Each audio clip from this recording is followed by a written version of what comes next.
تركيا تبدأ هجوما كبيرا في شمال سوريا، والقوات التركية تكبد الخصوم خسائر كبيرة. تركيا تعود بقوة لسوريا، فمن بعد مدة من المحاولات الدبلوماسية قرر الجيش التركي التحرك على الأرض وبالضبط في شمال سوريا، وذلك من أجل تثبيت نقطة عسكرية جديدة في الحي الشرقي من بلدة آفس شرق إدلب، ودعمتها ب4 مدرعات ناقلة للجند و35 جنديا. تأتي أهمية هذه النقطة لكونها قريبة من الطريق الدولي دمشق حلب، بالإضافة لأن هذه النقطة ستمكن الجيش التركي والثوار السوريين من مراقبة تحركات نظام الأسد في هذه الطريق، وذلك حسب ما أورده المرصد السوري لحقوق الإنسان. السلام عليكم ورحمة الله تعالى وبركاته. اللهم صل على سيدنا محمد وعلى آله وصحبه أجمعين. نعلم جيدا بأن تركيا كانت قد توعدت بأن تجعل شمال سوريا على عمق 30 كيلومتر منطقة آمنة منزوعة السلاح، أو على الأقل ممشطة من جميع الجماعات التي تصنفها تركيا إرهابية، من بينها قسد، بيكاكا، يابيجي، وأيضا حتى قوات حزب العمال الكردستاني. هذه القوات المدعومة خصوصا قسد والكردستاني من الولايات المتحدة الأمريكية. حزب العمال الكردستاني له علاقات جميلة وطيبة مع روسيا، حيث أنها هي من تقف أمام دخول قوات تركيا إلى عين عيسى التي تتواجد فيها بعض القواعد الروسية أو النقاط، إذا صح التدقيق، النقاط العسكرية الروسية في عين عيسى هي من تمنع دخول تركيا، لأن تركيا لا تريد مواجهات مباشرة على الأقل في هذه اللحظة مع روسيا.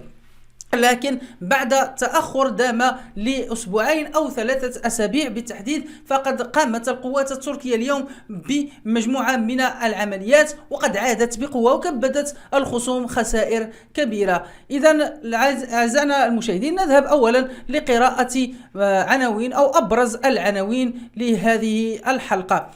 الجيش التركي يستهدف مواقع لقسد شمال الرقة ردا على استهداف جنوده، والتفاصيل أيضا سوف ندرجها في هذه الحلقة.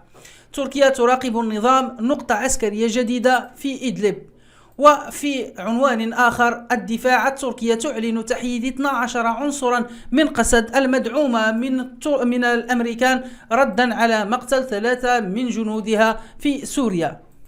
ولتكملة التفاصيل على الأرض نذهب إلى الخريطة التفاعلية التي تشير إلى آخر الأحداث والتحركات التي قامت بها تركيا في شمال سوريا، وتأكيدا لما جاء في العناوين التي قرأناها. فمثلا هنا قامت تركيا بمجموعة من القصف واستهدفت مناطق قرب عين عيسى، وأيضا هنا قرب الطريق أو ما بعد الطريق M4 كما تشاهدون، وغير بعيد عنها في هذه المناطق أيضا شمال تل دبان. وأيضا هنا في هذه المنطقة كان هناك قصف لمناطق تتواجد فيها قوات قسد، إضافة إلى هذه المنطقة وأيضا إلى هذه المنطقة التي تسمى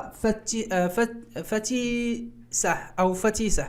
إذن هذه المناطق قربها كلها قرب الطريق M4 الدولي المهم والشريان الأساسي في شمال سوريا. إذن القصف المدفعي وأيضا الصاروخي للقوات التركية على مناطق قرب عين عيسى وجنوب منطقة نبع السلام وجنوب أيضا الطريق M4. أيضا هنا في هذه المناطق تم القصف واستهداف مناطق لقوات حزب العمال الكردستاني وكوبرليك أيضا هنا في تل كبير. ولم تكتفي القوات التركية بذلك، بل استهدفت مناطق أيضا هنا تتمركز فيها كما جاء في هذا الخبر يابيجي وبيكاكا، هذه المواقع التي كانت تحاول منها أن تقوم بعمليات ضد الحدود التركية. نعلم أنها قريبة من الحدود التركية، وبالتالي كان الاستهداف كما قلنا من أجل تمشيط هذه المنطقة كما وعد أردوغان. وليس هذا فقط، بل حتى في عين العرب أو كوباني هنا كان هناك 4 غارات كما سنقرأ في الخبر، 4 غارات لطائرات تركية مسيرة على عين العرب كوباني شمال شرق حلب، كما نشاهد في أكثر من منطقة، أي 4 غارات، وهي نعلم منطقة متاخمة للحدود التركية وتشكل تهديدا للأمن القومي التركي. وغير بعيد دائما في شمال سوريا، هذه المناطق التي تم منها قصف بواسطة جماعة YPG وأيضا PKK، حيث حاولت استهداف مناطق للأتراك. نعلم أن هذه المنطقة الخضراء هي منطقة نفوذ الثوار وأيضا الموالين للأتراك. في رد أيضا قامت تركيا بقصف لهذه المنطقة من تل رفعت، حيث قامت باستهداف مناطق للقصف أو استعملتها قوات قسد لقصف مناطق للثوار.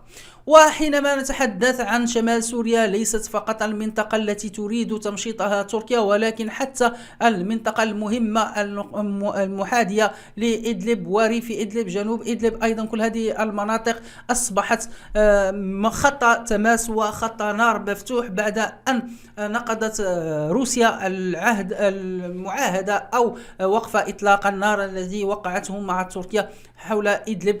لكن في هذه الساعات نرى قبل تقريبا 16 ساعة قوات المعارضة السورية الموالية لتركيا تعلن استهدافها براجمات الصواريخ وقذائف المدفعية مواقع قوات النظام السوري على محاور الملاجة، كفر نبل، الدار الكبيرة، معرة النعمان، خان السبل، جنوب إدلب. إذن هذه كانت أبرز العمليات والقصف في مناطق النفوذ الروسي السوري من القوات الثوار الموالية لتركيا في تحركات موازية للتحركات التركية هنا في الشمال. ليس هذا فقط، فقبل يومين استطاعت القوات الموالية لتركيا أو الثوار أن يقوموا بقصف وصل إلى هذه المناطق داخل النفوذ وفي العمق النفوذ الروسي السوري، حيث قامت قوات المعارضة السورية باستهداف بصواريخ تجمعات قوات النظام السوري على محور قرية منير بريف إدلب الجنوبي. وقبلها أيضا كان استهداف لهذه المنطقة، حيث قامت قوات المعارضة السورية باستهداف بقذائف الهون والرشاشات الثقيلة ومواقع قوات النظام السوري على محور حرش مدينة كفر نبل بريف إدلب الجنوبي. إذن متابعينا الكرام، وقد قرأنا تفاصيل ما يحدث على الخريطة، دعونا نلخص آخر الأحداث بكل تفاصيلها. هذه الخطوة التي قامت بها تركيا لم تأتي اعتباطا، بل تم التخطيط لها، بحيث جاءت بعد التدريب الذي تلقاه 400 أو قرابة 400 مقاتل من الجيش الوطني الموالي لتركيا في معسكر المسطومة على أيدي الجيش التركي. وكانت التدريبات قد شملت قيادة مدرعات ومجنزرات بالإضافة لتدريب طواقم للدبابات، كل هذا من أجل تطوير كفاءات الجيش الوطني السوري المعارض لكي يدافع عن مناطق نفوذه شمال البلاد. وللإشارة فالنقطة العسكرية التي أشرنا لها تمتلك الكثير من المزايا، على أهمها الإشراف المباشر على جزء من طريق حيوي في اقتصاد سوريا، بحيث كل الحركة التجارية الداخلة لهذا البلد تمر عن طريق الM4. ومع احتدام الصراع ضد ميليشيات قسد، فمن غير المستبعد أن تقوم أنقرة بحصار بعض المناطق الأكراد عبر الحد من تدفق السلاح إليها. واستمرارا في الوضع السوري، تقوم تركيا بقيادة هجوم كبير في شمال سوريا، يأتي هذا بعد أسابيع تمتعت فيها هذه المنطقة بهدوء نسبي. متابعينا الكرام، الأوضاع أصبحت أكثر اشتعالا في شمال سوريا، فمن جهة إدلب أو في الشمال الغربي قوات الثوار الموالية لتركيا تقوم بقصف وبهجومات على مناطق التماس لتحرير كل المناطق أو محاولة على الأقل ردع القوات الروسية من التقدم نحو الطريق M4 في جنوب إدلب. وأيضا في الجانب الآخر تركيا سائرة لتحقيق وعدها بتمشيط كامل منطقة الشمال أو حزام على عمق 30 كيلومتر. وصلنا لنهاية هذه الحلقة، شكرا لكل من وصل معنا إلى هذه النقطة، شكرا على تعليقاتكم المشجعة. دمتم في رعاية الله، دمتم سالمين، والسلام عليكم ورحمة الله تعالى وبركاته.